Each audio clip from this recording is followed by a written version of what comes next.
Right there. Okay, you're on. Good morning. We're here at the Samanapshi, our first year, in various different topics of interest to the Jewish mind, heart, and soul. And we're getting ready for Hanukkah, so we have several questions on board today, and we'll be discussing some of the points mentioned previously. My name's Shlomo Furst, Rabbi Shlomo Furst, here in Yerushalayim, Zikron Yaakov. And the building is located, Samanach is located in the Hanukkah Yeshiva on Zikron Yaakov number 6. It's not too far from the central bus station. You're welcome to join us anytime you like during the day. We don't have night classes yet, but if anyone's interested, please be free to contact us and we'll try and arrange something. Amen. No cost to attend. We have breakfast served regularly. I know that a very fine spread is served and enjoyed by all. Oh, Shalom Aleichem. We've been waiting. Come and Where you been? Long to see you. London. I'll get you over here. Here you go. Okay, perfect. We're in the middle of a couple of shilohs. One shiloh we were discussing yesterday, actually 2 days.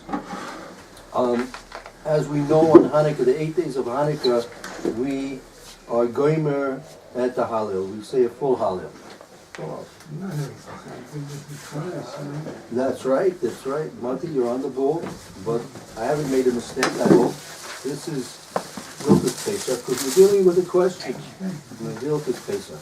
Dealing with a question. In Hilchos Pesach, the Mishna Brewer, in Simin Tzadi, Kaf Tzadi, you'll find there in Sif Dalid,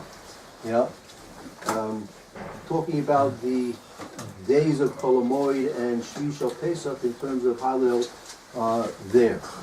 Okay? So, I'm going to do us the honors and read the Sif Tzadi, Sif Dalid, and the Mechaber, and we'll go to the Mishnah Brewer. Yeah, go in.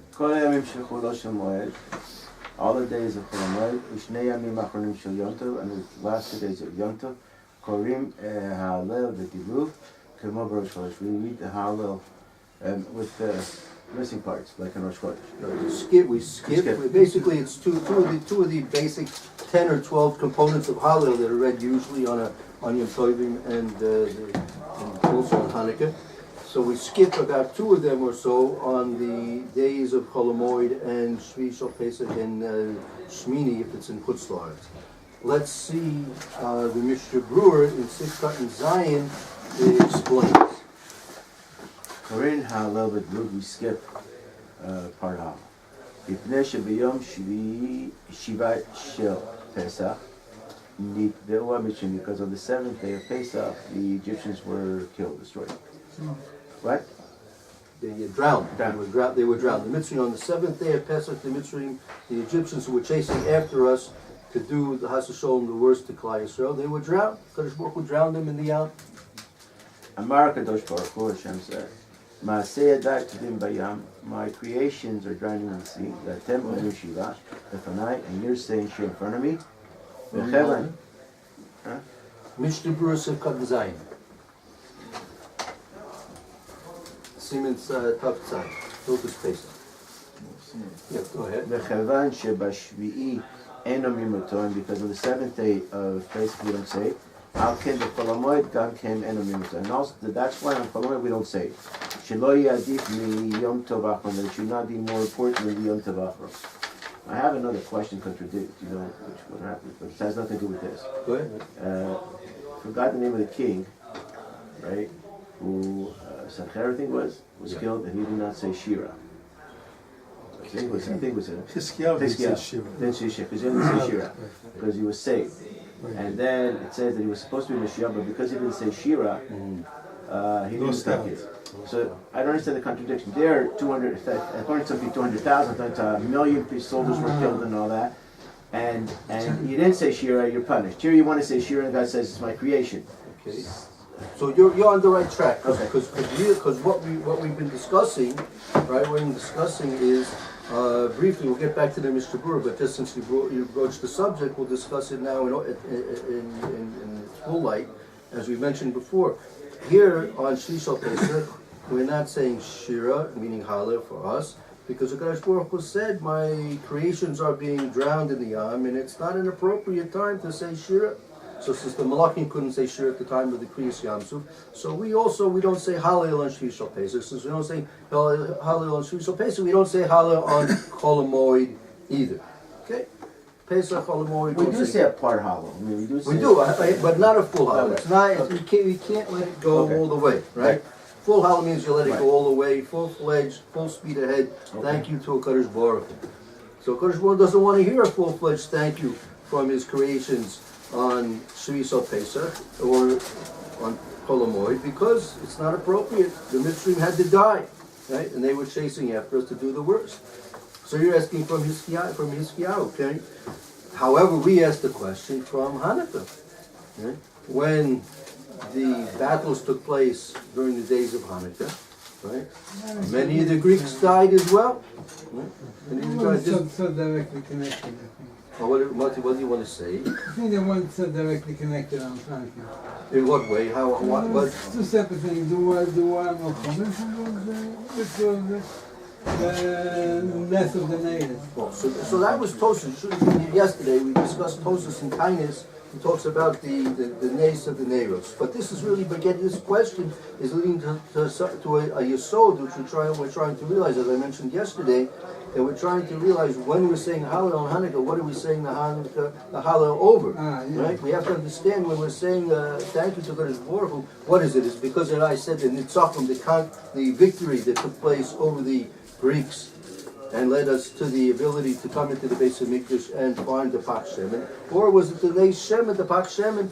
Maybe the Nes that we found it, maybe it's certainly the Nes that we were able to light the menorah for the 8 days.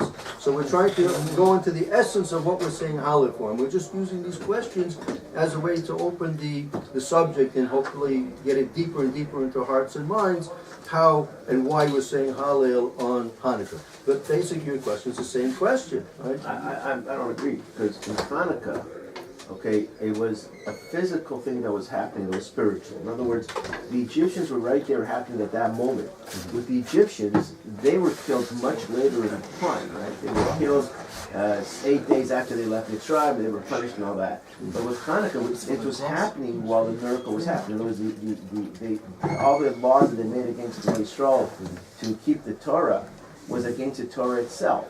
But it was happening at that moment. So I don't see it happening the same thing as over here. I mean, that's let's go back to Egypt for a moment, right? The night before the Kriyas Yamsuf, right, the Egyptians and for several days later, beforehand, the Mitzrayim were chasing after us. Pharaoh got on he harnessed his own chariot by himself, which a king never does such a thing like that, right? Seen his Makapal as a Yishara, he went a little bit beyond what he should have done. The king saddling up his own horse and chariot, unbelievable, right? Nevertheless, we see that the Egyptians chased after us. The whole night long they were throwing arrows and boulders and ballistic missiles, spears at us, and had it been for the Inani cover that made a difference between the Machane Yisrael and the Machane Mitzrayim, they would have been trying to take care of us right there on the spot, right? As soon as the Shkomer Shaboker, the time came, Hashem said to Moshe Rabbeinu, your tefillos have been miskabel, your tefillos have been answered, why are you standing praying anymore? Move forward, move into the Yam. So they moved into the Yam split, right? The Yipsim that were chasing after us to do the worst, up till the very minute, the last very minute, the last thing on their minds before they died was to get those Jews. That's what was on their mind, up until the very last minute. When it came to Hanukkah, now there were Gezeirus, right? So we have to think about what the difference is between Golas Mitzrayim and Golas Yavon. That's another subject which we're not touching on right now exactly. However, if the reason on Shvi Shal Pesach we don't say Hallel is because HaKadosh Baruch Hu's creations are dying or dead or dying, and it's not appropriate to say Hallel over such a thing like that. So the Greeks were dying too, right? Even the Greeks were dying too. Right? Okay, Tosus, right? Tosus explains. This is Tosus in the Tainis, Daf Chav Chet Amud Beis, Divrei Maskil Yom Tov Rishon Shal Pesach. So Tosus going there, and he says, we did this yesterday. I'll just review it. You want to see it inside? I'll see it. Yeah. Chav Ches Amid Beis, right? The first Tosas on the Amud. Yontif Shel Arishon Shel Pesach, right? Goimer Es HaHaler, right? On the first day of Pesach, we make a full Haler. We finish Haler completely, right? Avol Shmot Pesach, what? But the 8 days. Question: why is it 8 days? That's a little bit. Maybe including the days in Achman Shel Pesach and Kutz La'aretz. Right? Perhaps that's why. That's possibly what you have to say.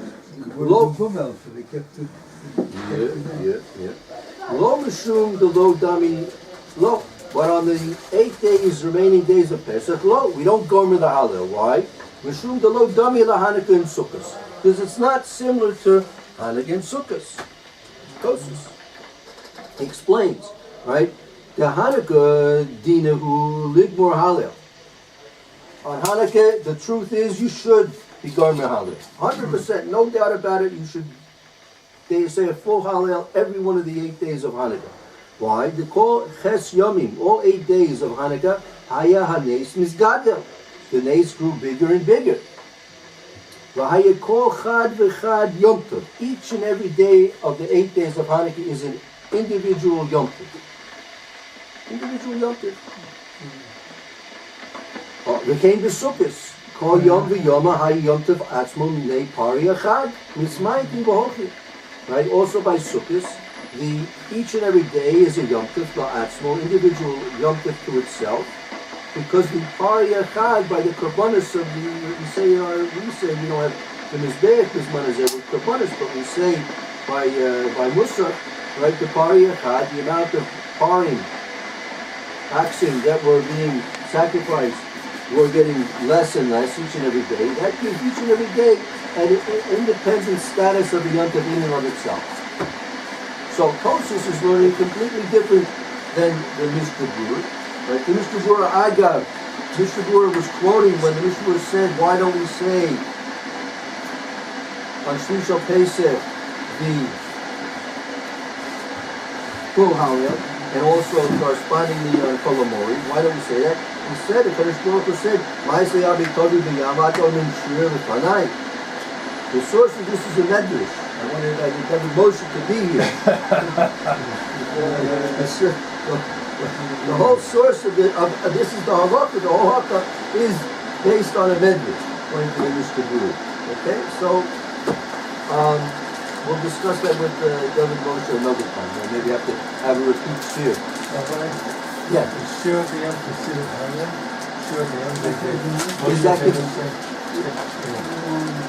no, it's a different issue. That was a spontaneous ruach hakodesh, the vua that Moshe Rabbeinu and all the fathers had at the time, and it was and they had a right. They apparently, what's the difference? Klal Yisrael and Moshe Rabbeinu, they sang shira, and they had the vua, and obviously it was a full and absolute, complete halal to HaKadosh Baruch Hu. But it was the Malachim Hashem didn't want to sing Shira. Right? Klal Yisrael, that we were being chased and we saw our pursuers, our enemies dying in front of us, right? So we have a right to sing Shira. When they have the din of a right day, they were chasing after us to do the worst to us, we had a right to kill them. Instead, Hashem took care of them. Hashem was the Ish Milchama. Hashem fought the battle for us and destroyed the Mitzrayim better than we could have done it ourselves. That's the answer to why you think that we should become a Shia.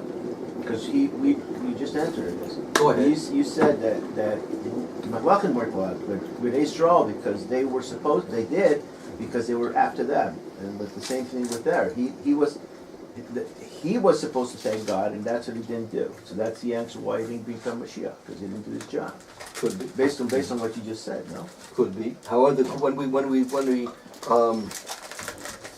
analyze it in the light of halacha, right? In terms of what you're discussing there, when you analyze in terms of halacha, why we say a full halal, or why we don't say a full halal, in corresponding to let's say Shvi Shel Pesach to Hanukkah, right? So we have to try and understand a little bit more. But what you're saying is perhaps getting to the point. The point being that what was the point with Hanukkah? The Hanukkah, they were coming against us. The Yavanim were against us, right? We had to take action because as we discussed just briefly, we didn't go into this in detail, Bez Hashem, maybe before Hanukkah or during Hanukkah, perhaps go into this in a bit more detail. But I did mention this once or twice before in the last week or so, that when there's a physical threat, right, we have to respond spiritually, right? When that was the time of Hanukkah, of Purim. Amalek came against us, right, with a physical threat. It wasn't a spiritual threat. Amalek was interested in the physical eradication, right? So we had to respond spiritually. What did Mordecai do? So we have to fast, we have to pray. Right. The only reason we fought a war during Purim is because we had to defend ourselves. Right. Haman had succeeded in getting Achashverosh to agree to allow the enemies of Israel to fight against us, and then the first decree was we couldn't even defend ourselves. And Mordecai got the okay from Achashverosh that we could at least defend ourselves on that day. So we had to fight. Yeah. So we had to fight. But really, the way we were successful, right? Esther says, everyone has to fast. And it was even Pesach, right? First day, second day, whatever it might be. Another story, we'll get to it when we get closer to Purim and Pesach, maybe. So we said, first they said, at that time they already had 2 days Yom Tov? It was in Chutz La'aretz.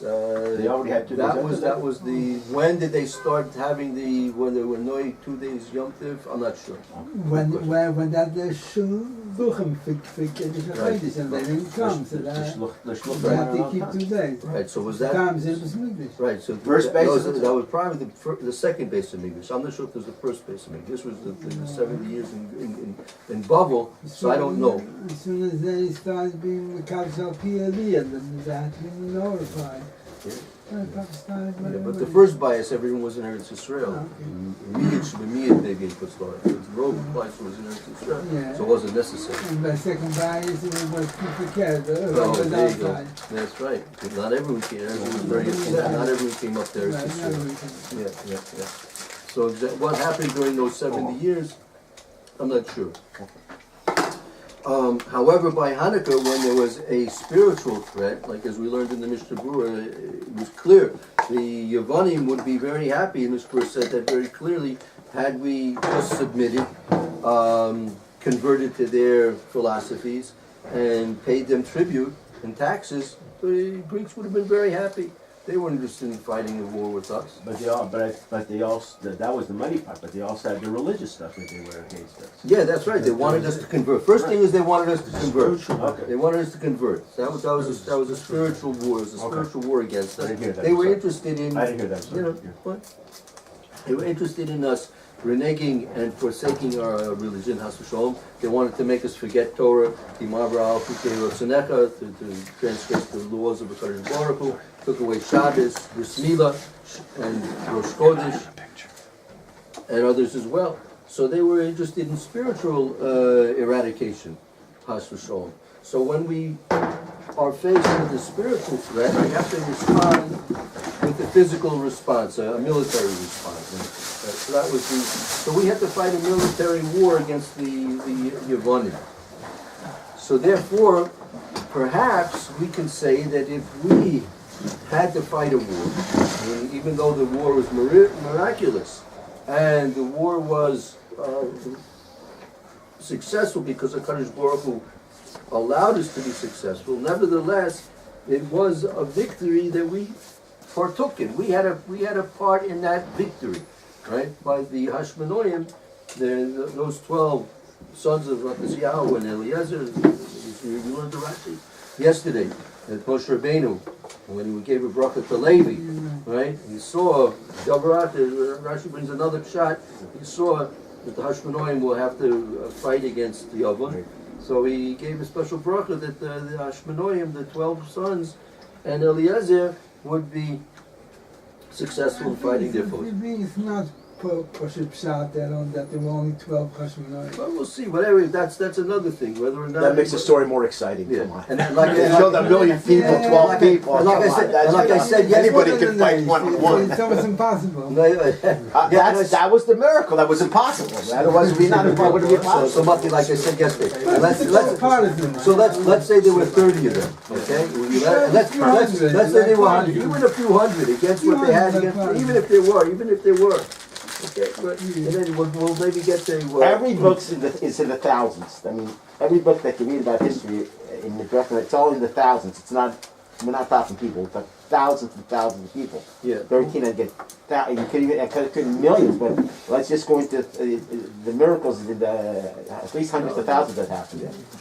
We'll discuss it. We'll maybe next week we'll be able to start learning that. We'll do something else. We'll see what's written about it. So, Yeah, weren't normal times. we see the Tosfos' approach to answering why we don't say it, why we say a full holiday on Hanukkah is because it's an individual day, a Yom Tov in and of itself, and because of the naces getting great and great.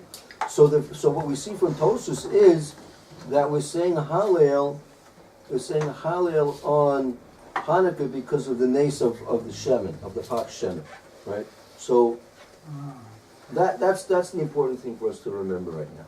That when we're saying Hallel during the days of Hanukkah, right, we should be remembering that primarily, at least according to Tosfos, we'll maybe discuss it a little more. According to Tosfos, the primary reason we're saying the Hallel is for the nace of the Pak Shemin, that it was discovered and which was in and of itself somewhat miraculous, but it wasn't. You don't have to say it was Malam Ederekateva. They buried it deep. They didn't find it. Hashem, Hashkacha was they didn't find it. Had they found it, they would have defiled it. But Hashem made that they didn't find it.